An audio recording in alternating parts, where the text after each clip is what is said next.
Ted and Angie got out of the city, made out on a motorcycle underneath some train tracks, and got killed by an unseen fuck, and died and fell in the water, and floated along the river, floating, floating, floating for the movie. I'm John Rant with the retro review of Death Scream / House of Death from 1982. One of the worst goddamn slashers that I have seen in many, many years. Whether it was the transfer of the print, whether it was the fact that the film had a budget of about $5, it's so dark you don't see what the hell's going on half the goddamn time. And then when you can see what's going on, you're like, okay, I apologize, take the goddamn lighting out. Also, it takes place at a carnival for at least 30 minutes of its runtime. This thing's like 85 minutes. Anyway, this is allegedly directed by David Nelson, who has a few credits to his name. He did, unfortunately, pass away in 2011, so at least he can't do anything else like this. The Adventures of Ozzie and Harriet. Anybody who remembers that, you are older than me. Now, I've seen, I've seen episodes of it, and I couldn't really tell you much, but I was thinking it's definitely a stark contrast. And it was also allegedly written by Paul C. Elliott, who did the Dolly television show. I'm not kidding. And everybody in this cast really looks like they're just, discount clones of other famous people. You have Susan Kiger, who plays Lily Carpenter. And, a Carpenter's dream would be finding somebody other than Susan to do this role. I'm sorry if anybody from this movie is still alive, but this has some of the worst acting, some of the worst ADR, and some of the worst pacing, editing, lighting. This is generally just an almost impressively inept slasher on every single level. Despite the fact there are a couple decent kill scenes, you just can't see one of them, and then the other one just starts out so ridiculous that even when we end up with a death, we're like, okay, really, that's it? You have Sheriff Avery, played by William Hicks, who is like late-stage Orson Welles, if he was inbred. Again, sorry if he is still alive. You also have Martin Tucker, who plays Coach Neil Marshall. More on him here in a bit. And you do have Jennifer Chase, who at least is attractive. She plays my Ramona. And then they had an actor named Hans Manship. And once I saw that, I knew I had to review it, because that's such a goofy name. You have Andrea Savio, who plays Kathy. Basically a small North Carolina town. Are there any other kinds besides Greensboro and Greensboro? Yes, there are a few others, but just go with that with the wrestling mindset that I have. Yeah, they're attacked by a machete-wielding killer. This also tries for a reveal straight out of the Sleepaway Camp playbook, which is strange because Sleepaway Camp actually came out a year after this, by the way. Sweet Sleepaway Camp shirt you can find at Redbubble. No, that is not a sponsorship. I don't actually remember who the artist is, even though I did an unboxing video. So, starts off with two guys named Ted and Angie. They are making out, seemingly, kinda. You can sort of hear and sort of see. And then the train goes over them, and they're dead. They're killed. Actually, the train goes over them as they're being killed, I guess. They end up falling in a river, and they float throughout the entire movie. I am not kidding when I say this. They at least show those bodies floating down the goddamn river a few times, which it's actually making me question what kind of ecological system is, being fucked up in this particular North Carolina town. This could have passed for 1972, which is a shame because there are some good slashers and films that came out in the early 70s and even late 70s and even the late 60s that looked way better than this, that probably had about the same budget, but they had intelligent people behind it. RC Cola, I understand, they really regretted their sponsorship of this movie. They show RC Cola in a convenience store. The hell is going on is what I wrote several times. Jennifer Chase is at least good looking. I noted that. Not that there weren't other attractive women in this, but oh boy. So, Coach Neil Marshall keeps losing his equipment. That's not a euphemism. Literally stuff's being stolen. There's a weird guy named Casey that is factored into one storyline thread that is seemingly kind of just thrown out the goddamn window and then brought back for the ending of the movie. And there's this one woman drinking, and one guy makes an offhanded comment, beer, and she's an alcoholic. Also, according to IMDb, the restaurant that they featured in this movie is still in operation. Looks the same on the inside. That's good. I'm glad that business is still going. So, the biker bodies are still floating. We are about 25 minutes into this movie, and the biker bodies are still floating. I mean, I'm not saying that I expected Cletus, the slack-jawed yokel, to get them out of there, but come on. Um, here's my question. There's one point, I think it's Kathy. It could be Lily. I don't care because it's so dark.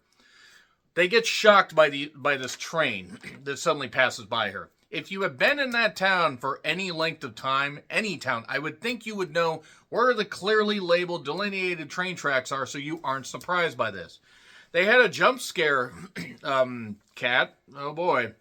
Seriously, it was like a jump scared Siamese, if you please. So the people that were killed, like I said, were Ted and Angie. And this all factors into somebody that... It's weird if you read the box art for the back or the description on the back.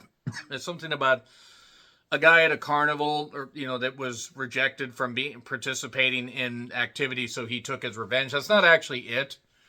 You get so many loose ends and so many things. It's not even red herrings. It's like they didn't know where to go with any of these characters. You get character development without actually having any characters, which is weirdly impressive. And at one point, there's a guy tickling Kathy. I'm sure she was used to that in the 80s. That's mean. I shouldn't say that. And a carnival. I thought that the giant spider invasion featured too much of the goddamn carnival. I thought the Dark Carnival in WCW was bad. I thought Natalie Merchant's Carnival was really bad. Was it my carnival? Nevertheless. So, Ted and Angie continue to float. When two dead bodies and a machete are your best characters, you might want to reconsider what you do. Also, death screams. There's not really any death screams, and the House of Death shows up in the last few minutes. I'm not even kidding. So, the sheriff, this is the sheriff's words, by the way. He smells something that seems queer to him. That's a different phrase down in the South, I assume. I guess. I don't know. There's an angry brunette that was upset about the coach being taken away from her by Lily, seemingly, or he's enamored with Lily, so you might have thought she might have been the killer. No, she wasn't. I don't know who any of these stupid fucks are. The coach does like Lily, and she likes him. More on that here in a bit. Lily takes care of her grandmother because her mother died and her grandmother spills her guts about this in a scene later on. And apparently, the coach was part of has a bit of a history. His mother was known as a town whore, as Stu Hart would say. Have to really be careful with that. Also, the coach's car ends up being covered in shaving cream at one point. Possibly by that weird short-haired brunette. Possibly by the director telling him to get the fuck out before anything else happens to him. And then Casey, this weird guy Casey, I mean, it's supposed to be, I guess he was in this accident and he was, like, made simple. Or he always was. I mean, I don't know why we needed that character as a joke punching bag. Especially when we didn't go anywhere with it. It's like the stupid characters in Sleepaway Camp 4, if you remember that. And Sleepaway Camp 4 was somehow more coherent than this, despite the fact that that film spent years in development hell and wasn't any good. So, short brunette-haired lady, or at least one of them, gets hit with an arrow while doing something, seemingly shaving, creaming the car, or whatever it is. She got shot with an arrow, either in the neck, in the shoulder, or she's holding her... Well, actually, it was this shoulder, but she's holding this and stumbling around. And, okay, that was halfway decent, but then she runs around to another, like, carousel that just happens to be there that's not being used at this carnival. That's still going, by the way. We are still at this carnival. And she's on there, not trying to stumble into the carnival full of people. Yes, you probably are experiencing blood loss, but still... And then she ends up getting suffocated by some plastic, some saran wrap. I guess. I don't know why. Casey, and his mother have like one scene where she says, stealing stuff is bad and everything, and you didn't do anything bad to somebody, but if you steal stuff, that's just hurting them as well. We dropped that completely after this. I cannot emphasize enough how ridiculous that is. So, and Lily talks to her mom. Marshall's, mom say Marshall's mom died giving birth, but I don't think that was actually the case. I don't know. I don't know what's going on anymore. Ramona hits on the coach. He ends up shoving her in the shower so she can get wet so we can see her titties. I mean, really, that's the only reason that scene happens. And talk of women being the town whores, as it were. There's an offhanded thing about the sheriff having a son that died. Ramona having something to do with it. Casey being in the car. Maybe that's why he's a little bit off, I guess. Again, so much stuff is just thrown here, despite the fact that this film does not understand what's going on. And if I'm explaining this badly, trust me, watching this movie, it doesn't explain much of anything. So, it seems like the coach actually dies. The coach doesn't die, by the way. And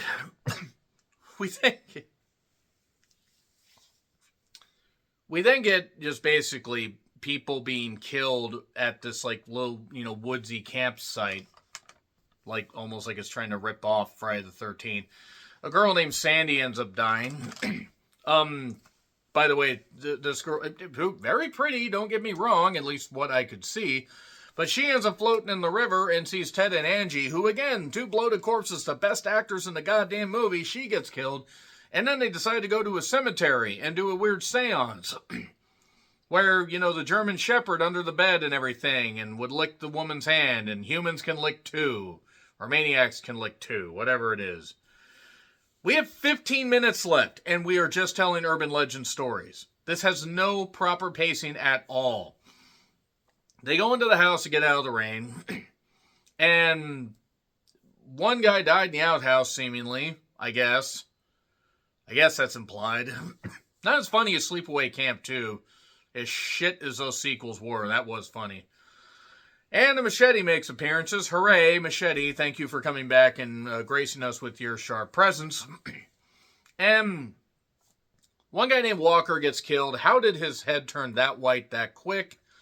Another woman ends up dead. So most bodies are like piled up off camera. They're all in the house. One girl is still there and ends up killing the killer. That it turns out actually is the coach.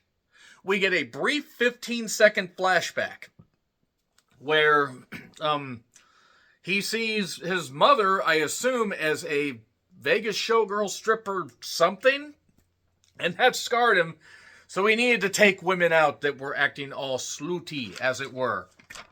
I guess. I had to go to Google to figure out who the hell that killer was, because I rewound and watched some scenes of this and was like, I think that's the coach, but I can't quite tell with what the hell's going on here. So he tried to kill Lily at one point. That doesn't work. She gashes him. He falls through the goddamn window trying to kill her again. And then the sheriff ends up shooting him. We get like a head bursting scene with such an obvious dummy head. And why in the world did this happen? The sheriff doesn't know. And apparently the director and the writer didn't know. That's Scream / House of Death. If I explained this movie badly, I apologize. I tried here. Because I didn't mind the opening scene if I could have seen what was going on. I didn't even mind some of the stuff on the death carousel. And I wouldn't have minded if we had some of this stuff come together, but there were so many loose ends. And yes, the killer doing what he did, but just revealing that with a 15-second clip. You could have done something and layered it and not said who the killer was. Oh, that's why he did it. It wouldn't have made the movie any better, but it would have at least... it would have been better than throwing the shit in at the very end. Lots of uses of slurs towards women, too, by the way. So, agree, disagree, what I said, like, share, subscribe. Twitter, Letterboxd, Blue Sky handles in the description. I'm John Retlin. I'll see you soon.